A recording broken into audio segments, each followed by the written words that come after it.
Welcome to the Plato Paradigm, a paradigm shift in reading Plato's dialogues. Episode 242, Lysis 219a to c.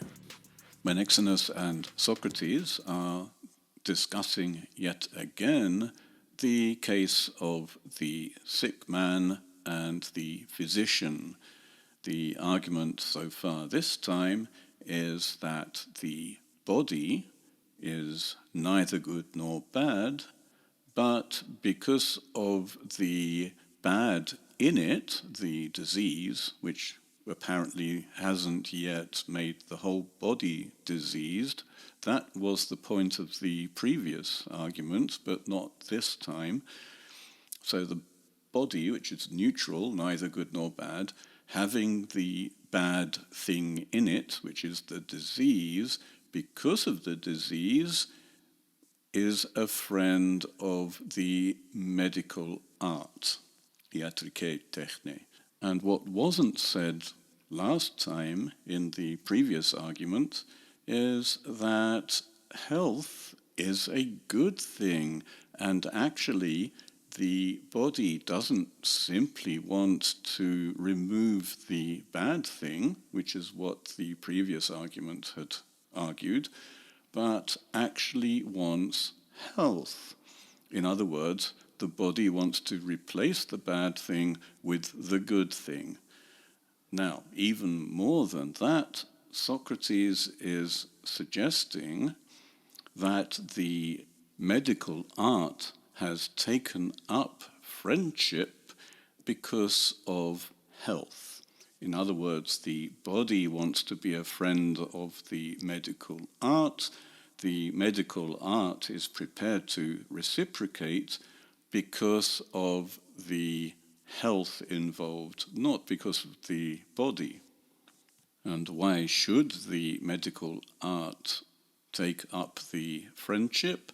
It's because health is a good thing.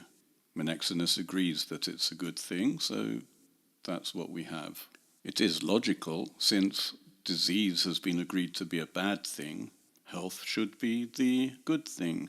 This is one of the things the boys hadn't brought up in the previous argument. Socrates has to do all the work. Of course, this leads to problems. Well, it does lead to problems for anyone who has been following the arguments so far. I say arguments, all of the arguments. Of course, the boys don't compare what is now being said with anything that had been said before, so it's left to Socrates to do all the work here as well, comparing what has been said with what is now being said.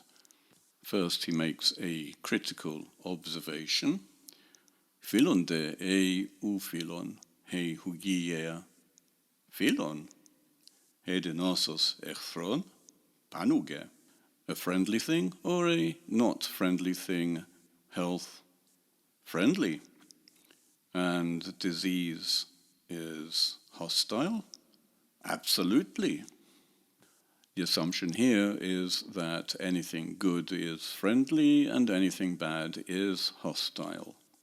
By the way, as so often in this dialogue, although the nouns are in the feminine, both health and disease are feminine, the word philon is in the neuter, and if it's in the neuter, first of all, it isn't the noun friend, and as an adjective, because it's neuter, it is really saying a friendly thing, which is why I'm saying friendly thing. And this emphasizes that health and disease are being considered as concrete entities, mutually exclusive. Obviously, disease and health are mutually exclusive, but that's because health is the proper functioning of the body and disease is the improper functioning of the body, and they cannot coexist, at least not in the same place. In this argument, health and disease are being treated as two opposite concrete entities, and because of that they cannot exist in the same place, in this case the body. We saw in the previous argument which dealt with this that there was no need to introduce health. It was sufficient for the body to want to remove disease. But here, the physician is supposed to introduce health. Not only would the body be free of the bad thing, the disease, but it would now also have the good thing, health. We may already suspect that this argument is not going to be about healing the body. To ute kakon ute agathon ara, diato kakon kai to echthron, to agathu philon estin heneke to agathu kai philu. Finetai. So the neither bad nor good, because of the bad and the hostile, is a friend of the good for the sake of the good and friendly. So it seems Socrates has added friendly and hostile to good and bad in some of the cases, but not in the case of the body itself. There is a good reason for this, because the body is described as the friend of the good. In other words, friend of the medical art.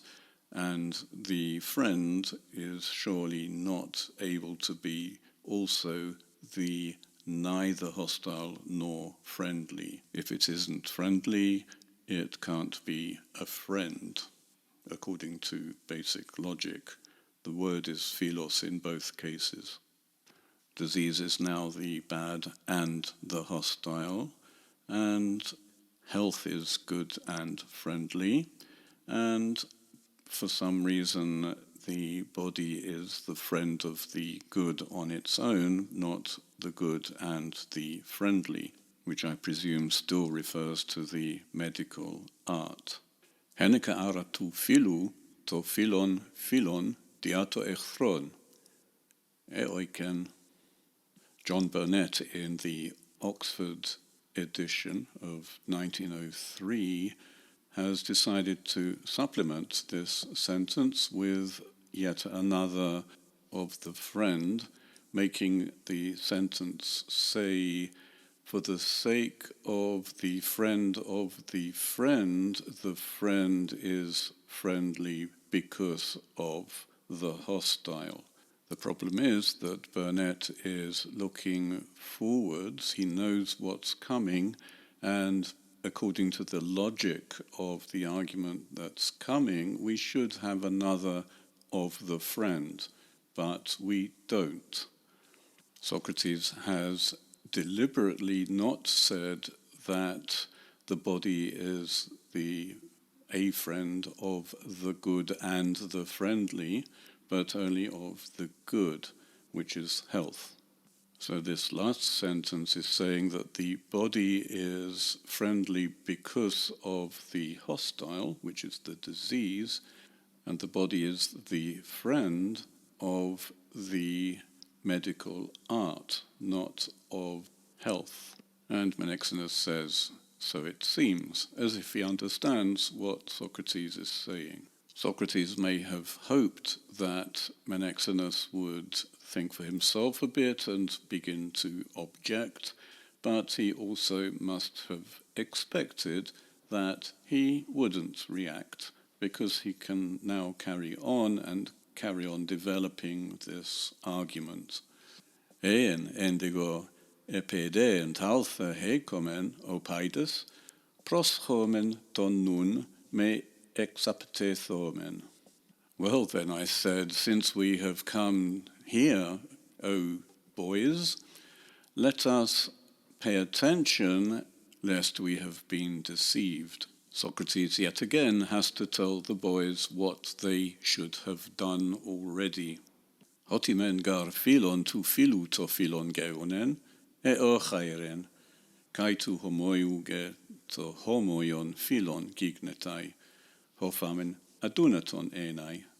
For I'll let it pass that the friend has become a friend of the friend, and the like has become a friend of the like, which we claimed was impossible. Al homos todes gepsometha, me hemas exapatese tonun legomenon. But nevertheless, let's examine this, lest what is being said now deceives us. So we should see that Socrates isn't criticizing the false conclusion they arrived at in the earlier argument, but given that conclusion, we should apply it in later arguments.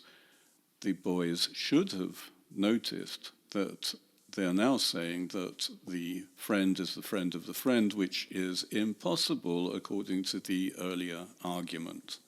Given that it is impossible, Socrates should have said, therefore, this present argument is wrong. But he doesn't say that. He says, let's ignore that.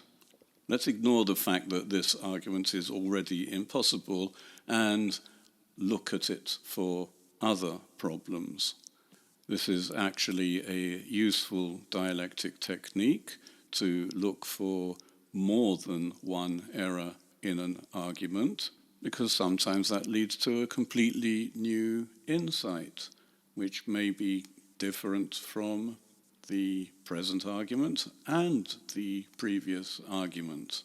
We may also suspect that Socrates is now going to talk about what he had planned to talk about all along, since he introduced what he introduced in the new version of the old argument on the body and disease and the medical art.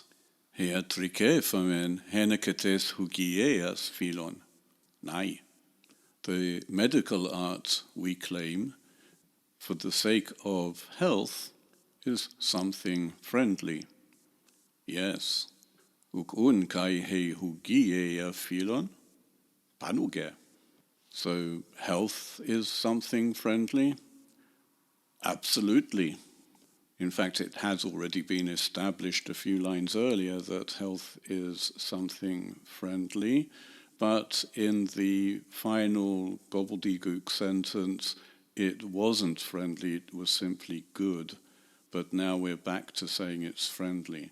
And Socrates is making it sound that they are only now concluding that health is friendly because the medical art itself is friendly for the sake of health.